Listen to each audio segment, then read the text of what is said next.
Gold, trusted gold buyers. మీరు తాకట్టు పెట్టిన బంగారాన్ని విడిపించి ఈ రోజు ఉన్న మార్కెట్ ధరకు కొనబడను. కాదు నార్మల్గా అంటే నేమ్ వచ్చింది, మంచి నేమ్ ఉంది, మంచి ఫన్ చేస్తావని ఉంది. కానీ ఈ కన్ఫ్యూజన్ అనేది కానీ పిల్లలతో కామెడీ చేస్తున్నప్పుడు కూడా నేను కొంచెం అప్పుడప్పుడు కొన్నిసార్లు దించి వీళ్ళ కామెడీ బాగుంది, నీ కామెడీ ఎక్కడ ఉంది అప్పట్లో ఇలాంటి మాట.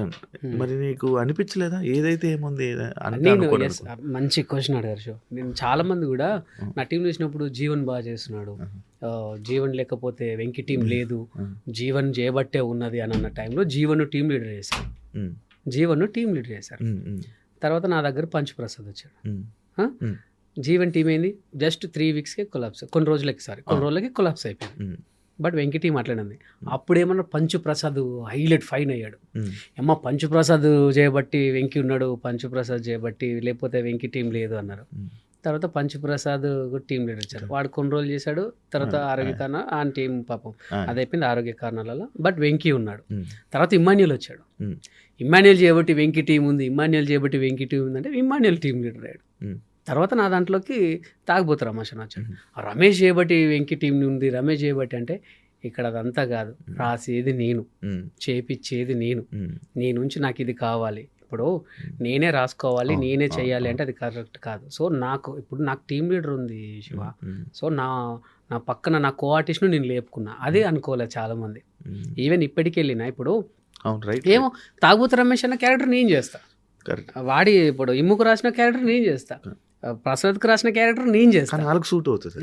నేను అనేది ఏంటంటే నా టీం నిలబడాలి, నా టీం మెంబర్స్ నిలబడాలి. మీకు తెలుసో తెలీదో ఒకసారి తాగుబోతు రమేష్ మీద రాసేవాడిని, ఒకసారి హరి మీద రాసేవాడిని, ఒకసారి సాయి మీద రాసేవాడిని, ఒకసారి బాబీ మీద రాసేవాడిని. అందరికీ సమానంగా తీసుకుంటే వెళ్ళా. నేను ఎప్పుడు కూడా స్వార్థంగా ఆలోచించాలి. చాలా మంది అనుకున్నారు వీళ్ళు ఆయనకు ప్లస్ పాయింట్ అనుకున్నారు. కానీ ఒకటి శివ, ఇప్పుడు నువ్వు టీం లీడర్ అయినప్పుడు నువ్వు ఈ క్యారెక్టర్ చేస్తా అంటే లేదు అది నాకు కరెక్ట్ ఉంటుంది అనగలవా?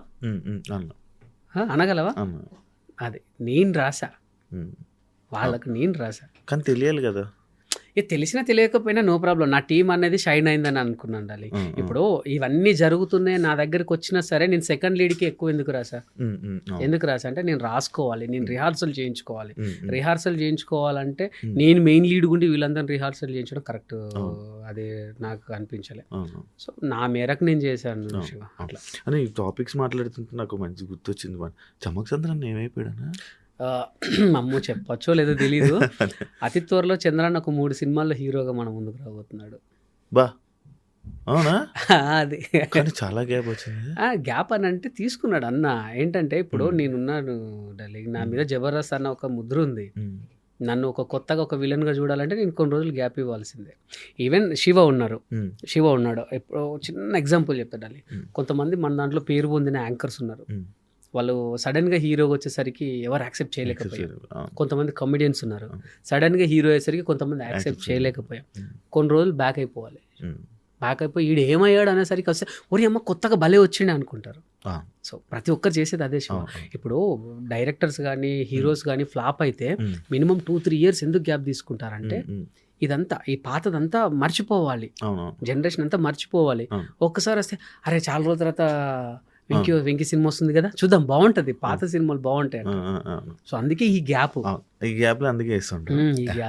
కాదన్నా నాకు ఇంకొక డౌట్, అంటే నార్మల్గా ఒకప్పుడు జబర్దస్త్ ఉన్న టైంలో సీనియర్ కమెడియన్లకి అవకాశాలు తగ్గిపోయి జబర్దస్త్ కమెడియన్లే సినిమాలోనే ఎక్కువ రాణిస్తున్నారు, వీళ్ళ వల్ల సీనియర్ కమెడియన్లకి తగ్గిపోయే అవకాశాలు తగ్గిపోయాయి అని చెప్పి అన్నారు. కానీ ఆ సినిమా మొత్తం చూసాక జబర్దస్త్ కమెడియన్లు చిన్న చిన్న రోళ్ళు వేసుకుని వెళ్ళిపోయారు. ఈవెన్ చంద్రన్న కూడా ఇలా వచ్చేలాగా వెళ్ళిపోయేవాడు. మీరు కూడా కొన్ని సినిమాలు ఇలా వచ్చేలాగా వెళ్ళిపోయేవాడు. మీరు దాదాపు 10-15 సినిమాలు చేశారు. అదే ఇలాగ వచ్చి వెళ్ళిపోవడం ఇలాంటి క్యారెక్టర్ చేశారు.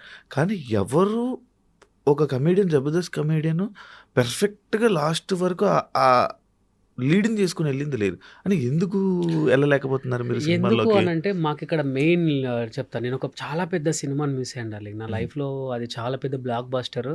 నేను చేసే క్యారెక్టర్ వేరే అతను చేశాడు. ఇప్పుడు అది నేను చెప్పొద్దు, ఎందుకంటే ఆయనకు చాలా మంచి పేరు వచ్చింది ఆ క్యారెక్టర్ చేశాక. నేను ఆయన పేరు చెప్పొద్దు, ఎందుకంటే ఓహో ఇదా అని అనుకుంటారు కదా. సో అంత మంచి సినిమా వచ్చినప్పుడు ఏమైందంటే మాకు ఇక్కడ డేట్స్ ఇష్యూ డార్లింగ్. వీళ్ళు ఏంటంటే 1 year ముందే ఇచ్చేస్తారు డేట్లు. 1 year ముందే ఇచ్చేస్తారు వీళ్ళు డేట్లు. ఎవరు జబర్దస్త్ వాళ్ళు 1 year ముందే ఇచ్చేస్తారు. ఇప్పుడు ఏ సినిమా అయినా సరే, ఇప్పుడు నేను పెద్ద క్యారెక్టర్ చేయాలంటే మినిమం 40 రోజులు నేను ఉండిపోవాలి సినిమా దగ్గర.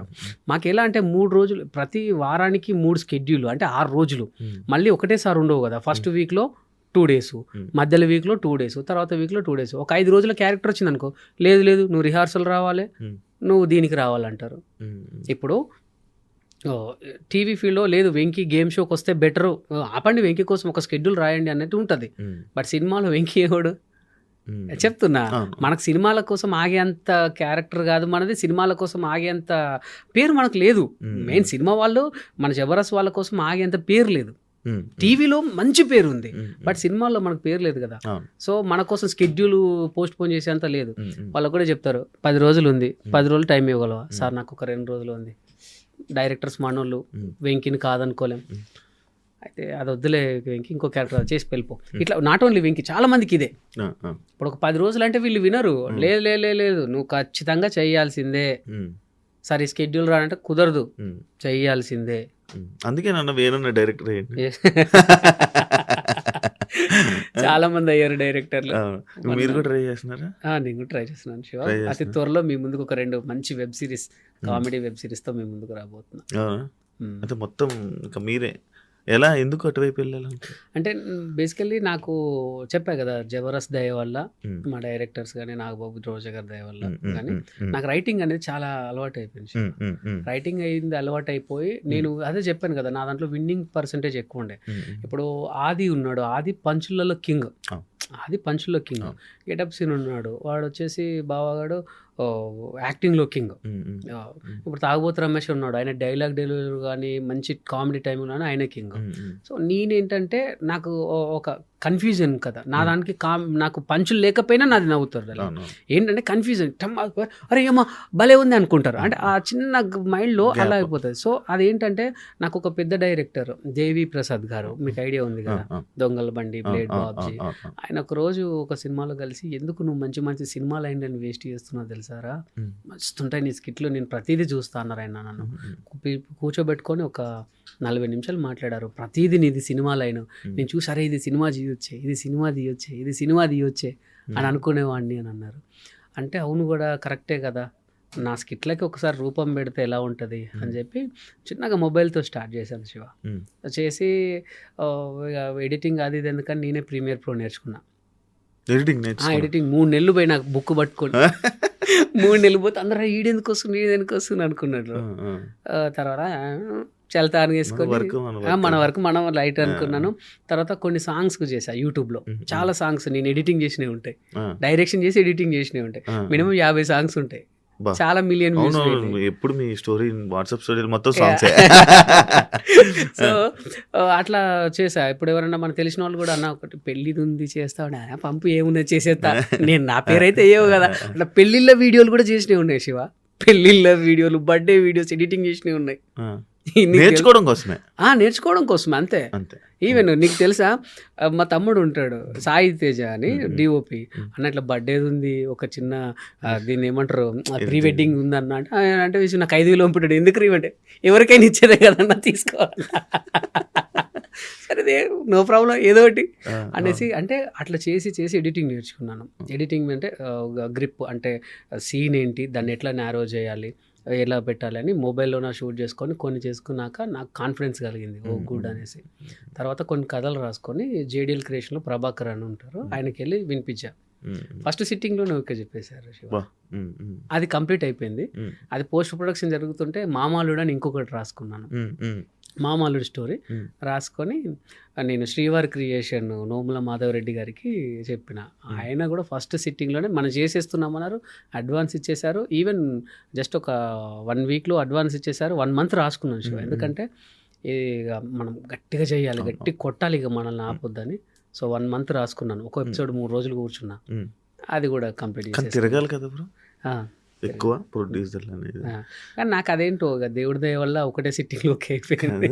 అండ్ ఇంకోటి నాకు ఇండస్ట్రీలోని ఎంత టాలెంట్ ఉన్నా ఏం చేయాలన్నా కూడా వాళ్ళకి అలా తిరుగుతూ ఉండాలి కదా బ్రో, ఏదో ఒకటి చెప్పుతూ వాళ్ళకి భజన చేస్తూ అలా తిరగాలి. అంటే ఒకటి శివ, మీరు అన్నది కరెక్టే, ఏది లేనోడు భజన చేస్తాడు శివ, అన్నీ ఉన్నోడు కొన్నాళ్ళకైనా సరే మనకు టైం వస్తుంది, వర్కౌట్ అవుతుంది 100% అవుతుంది, 100% అవుతుంది. ఇప్పుడు మీకు ఒకటి చెప్పనా, జెన్యున్ ప్రొడ్యూసర్ ఉన్నాడు అనుకో, వాడికి తెలుస్తుంది. కొంతమంది భజనని ఇష్టపడతారు కానీ వీడు భజన గాడని వాడిని ఎక్కడ పెట్టాలో అక్కడనే పెడతారు. కొంతమందికి మన మాటలలో నుంచి చేద్దాం పట్టు అనుకుంటారు అన్నమాట. సో నాకు దొరికిన 2 ప్రొడ్యూసర్ అలాంటి వాళ్ళే. వాళ్ళకి నేను చెప్పా, వాళ్ళు చెప్తుంటే నేను నవ్వారు. ఏంటంటే నాకు జబర్దస్త్ చేసిన ఆ అలవాటు, ఈవెన్ ఇప్పుడు నేను 2 చేసినవి కూడా కామెడీవే, 2 కామెడీవే. కామెడీ కాబట్టి 2 నవ్వుకున్నారు, ఓకే చేసేసారు అట్లా. సూపర్. అమ్మగారు అంటే ఎందుకు బ్రో అంత ఇష్టం? నాకు అమ్మ అన్న నాన్న ప్రాణం శివ. వాళ్ళిద్దరిని అసలు ఏ రోజు కూడాను కష్టపెట్టలేదు. నాకు ఫస్ట్ జబర్దస్త్ నుంచి వచ్చిన శాలరీతో వాళ్ళని తిరుపతికి తీసుకెళ్ళా ఫ్లైట్లో. ఫస్ట్ ఫ్లైట్ ఏంటంటే మనకు చిన్నప్పుడు విమానాల కింద నుంచి పోతే ఒక సౌండ్ వచ్చింది అని, అప్పుడు బయటకు వచ్చి చూసేవాళ్ళు, మా కిందికి వెళ్ళిపోయిందిరా, మస్తు కిందికి వెళ్ళిపోయిందిరా అనేటోళ్ళు. అది నాకు మైండ్లో ఉండే. నన్ను ఒకసారి నన్ను ఫస్ట్ ఫ్లైట్ ఎక్కించింది వేనన్న, తిరుపతికి తీసుకెళ్ళాడు ఒక ఈవెంట్కి. సో నేను కూడా అప్పుడు మా వాళ్ళు చాలా హ్యాపీగా ఫీల్ అయ్యారు, నా కొడుకు విమానం ఎక్కిండు అది. సో నేను కూడా మా అమ్మ నాన్నని విమానం ఎక్కియాలి అనేసి, అప్పుడు జబర్దస్త్ మంచి భూమిలో ఉండే కదా, వాళ్ళు నన్ను గుర్తుపెట్టారు. ఆ స్పైస్ జెట్ వాళ్ళు గుర్తుపెట్టి మీరు వెంకీ గారు కదంటే అవునండి అంటే, ప్లీజ్ మా అమ్మ నాన్న కొంచెం విండో సీట్ ఇవ్వరా అంటే ఇచ్చేసారు. హ్యాపీ అసలు.